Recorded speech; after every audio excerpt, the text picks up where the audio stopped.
Hello, welcome to a quick update on yesterday. I was driving the new Nissan Leaf, and partly due to a slightly pressed time schedule and bit bad homework on my part, and the fact that I was so impressed by the car. Half what I was intended to say and had planned to do and say was, well, didn't happen, and that's so annoying. It's now 6:30 in the 7:30 in the morning here. The sun is rising, and didn't sleep very well. Not because of the video, but still. And the fact that when editing, I noticed that some of what I thought was recorded hadn't been recorded, which is very annoying because I go slightly through the interior, I go over the back seats and so forth. But what's done is done. The car was impressive, as I'm sure I managed to get across. And now I asked them when I returned. The e-pedal, which is simply astonishing. But anyway, the e-pedal is standard equipment, which is great.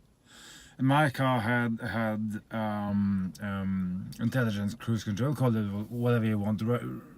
A cruise control that can keep distance to the car ahead of you. I think that's standard equipment as well, which is truly.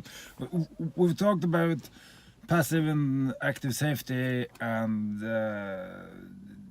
convenience features, and this is really getting on now, and that's fantastic. It also makes you safer.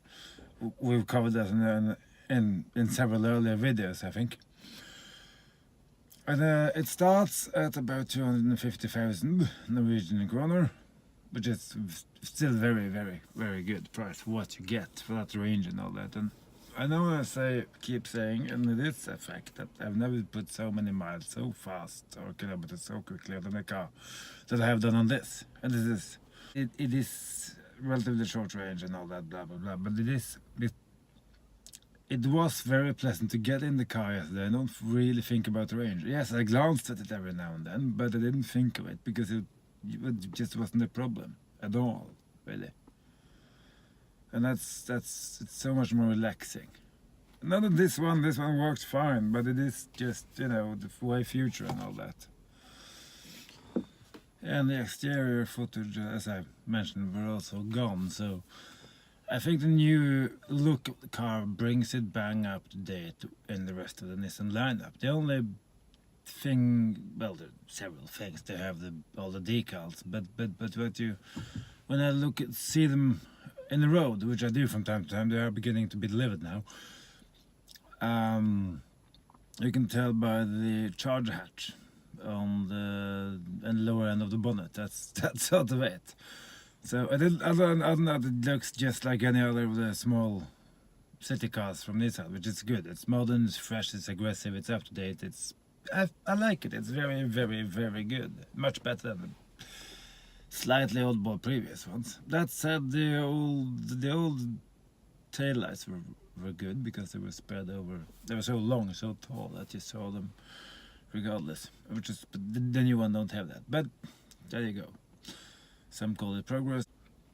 Now, charging is moved. They've moved from the J1772 plug or Type 1 plug, which this one also has, to a Type 2 plug on the normal charging, or level 2 charging if you want, which is great. And they will still have the CHAdeMO. Our CHAdeMO is rated in Europe at 62 kilowatt, because that's just that's what it's tested for and approved for. There are versions in Japan. I think they're working on a new version now that can take 100 kilowatt and more. So it's coming, but so it can't really charge that much faster than anything else. If you could find a quicker charge station, which are coming, they can charge top up at 70 as a peak, which is surprising given a relatively small battery. It has the same battery pack as this one, after all. And then now So, but it is happening, and that's good. And it is if it can support the higher levels of thermal charging, it's gonna become better and quicker to charge as these new fast quick chargers are coming online, which they are.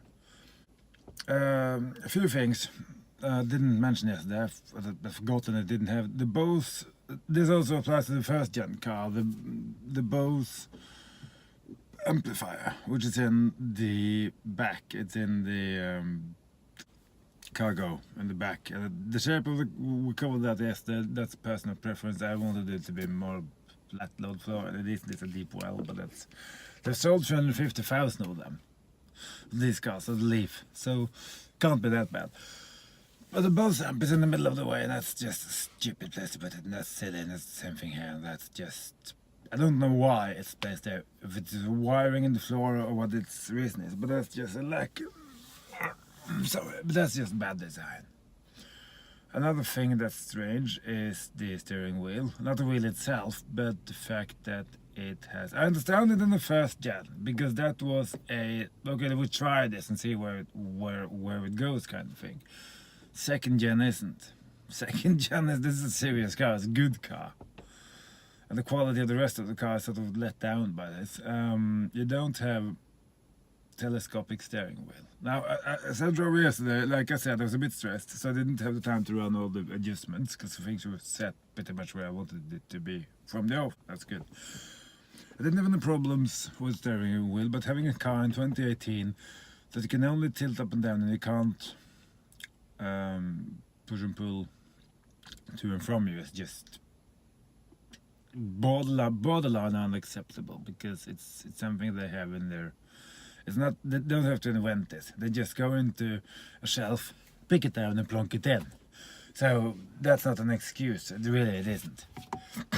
But apart from that, the car, the interior fit and finish was very good. Some places better. There's other places it was okay, the same. Some of the interior fit and finishes were the same as the previous gen Leaf, which, well, I think they could have updated it. I think they could have fitted it. The screen was new and it was quick, and the tiles. I didn't use that much time on the screen because I choose not to, really. And I was filming most of the time, so I couldn't play music. It was a limited amount of what I could do with it anyway. But the tiles looked quick. It was quick to react, responded very quickly to your touch. Yeah, great. And also the center screen, the instrument cluster, has a huge amount of data I can delve into. I tried to and found out that no, don't do that now. Just forget. Like I said, I didn't prioritize it. I don't understand. The salesman said that the manual speedo, the needle, was something that they had implemented after doing research with existing customers. And I don't know. It's there, so okay, that's how it is. But the first gen had digital readouts, and this one has the... I've driven other cars. I had the Yaris ones with digital readouts in the center, actually. And you can have big numbers that are easy to read. You don't have to... That was a good speedo to read, no problem. Clear, very good to read, no problem at all. But when you can go digital, where you can have big numbers that are you can't mistake them, and they are lighted so they don't go vanishing in a tunnel or something, and that's their choice, and it works. There's nothing wrong with it. I was just surprised that they had gone slightly backwards on that front. The rest of the car, the seats were very comfortable. They were cloth or textile. Tapped a bit and looked in the interior, it looked fine. I think the center console was a little bit of this room in here was a little bit too small. Could have been a bit bigger, but that's a choice. The rear seats, I did try to get some footage of this. Like I said, it didn't get recorded. I'm about 6'1", 6'2", about 187 centimeters. My head touched the roof in the back, and that surprised me. I didn't expect that coming. And I didn't like, well, why? It doesn't happen. It doesn't happen in this car. That said, this car is slightly more box shaped. So, and it's probably taller as well. Other than that, the seats looked alright, and then you can flip them down, and you can put child seats in, and you know, yeah, no problem at all. So that's what I have on my note here. Let's see. Yeah, I think we covered most of it now. The car was very... I liked it very well. I'm surprised. Because I never really liked the first gen. It was just no. Too cheap interior, and the steering wheel, you couldn't adjust it. It was just so many quirks. Never got around to like that. This one though I really like, and I really hope people will try it and people will find it, take it for what it is, because it is a great car. And then next year when it comes with a bigger battery, or later than this year, it'll be even, you know, even more effortless to drive, and even more of a no-brainer really. It's brilliant, and it is a good car. It isn't perfect, but for what it is, sorry, for the money. For the time being, it has no competition. Yes, the Ioniq is it has the same, more or less it's the same range, because it's sheer efficiency of cutting through the air. But it doesn't have e-pedal, and the i3 also a very strong region. But I don't think anyone have quite the same implemented integrated system as the e-pedal is, and that is truly brilliant when you get used to it. I mean, getting into this car afterwards was slight of a letdown. I mean, the motor, the more power, it has about 40% more power and about 40-50% more torque. And I normally say you don't drive an electric car on horsepower, you drive it on the sheer torque, and that's partly true, not entirely. This develops about 110 horsepower and 300 newton meters of torque. The new Leaf develops 150 horsepower and 320 newton meters of torque. Now the torque are flat, so there's no peak here. It's after all it's electric. But you do notice those extra horsepower, and I don't know if the motor itself is bigger or not, but it is noticeably quicker. It caught me by surprise a few occasions yesterday, because it was, oh, right, we're there. So, but that's how it is. Just felt I had to clear up these things for you. Hope you enjoyed the video, hope you enjoyed this video. If you did, do like, subscribe, comment, all that stuff.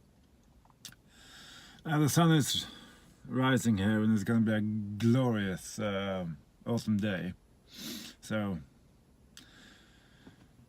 take care. Bye.